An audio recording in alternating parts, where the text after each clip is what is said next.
15 నెలలుగా జగన్ ఫేక్ ప్రచారాన్ని నమ్ముకున్నారని AP TDP అధ్యక్షుడు పల్లా శ్రీనివాస్ అంటున్నారు. విశాఖ స్టీల్ ప్లాంట్ ప్రైవేటీకరణ చేస్తున్నారని విష ప్రచారం చేస్తున్నారని అన్నారు. అమరావతి మునిగిపోయిందని తప్పుడు ప్రచారం చేశారని, ఇప్పుడు మెడికల్ కాలేజీలపై కూడా అలానే అసత్య ప్రచారం చేస్తున్నారని పల్లా శ్రీనివాస్ మండిపడ్డారు. గడిచిన 15 నెలలుగా కూడా ఆయన ఇంట్లోనే కూర్చొని అప్పుడప్పుడు మీడియా సమావేశాలు పెడుతూ సోషల్ మీడియాలో ఫేక్ ప్రచారాలు చేస్తూ ఒకవైపు ఉత్తరాంధ్రకి వెళ్ళారనుకోండి, అక్కడ స్టీల్ ప్లాంట్కి మేము 14,000 కోట్లు తీసుకొచ్చి పెడితే ఆ స్టీల్ ప్లాంట్ ప్రైవేటైజ్ అయిపోతుంది అంటున్నారు. అంటే ఒక దుష్ప్రచారం.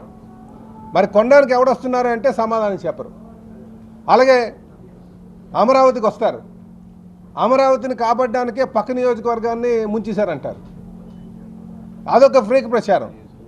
అలాగే ఇటు రాయలసీమకు వస్తారు, రాయలసీమకు వచ్చి అదిగా ఎవరో మందు తాగి పడిపోతే ఇండ్రిని తాగి చనిపోయాడంటే రైతు అని చెప్పేసి ఫేక్ ప్రచారాలు చేస్తున్నారు.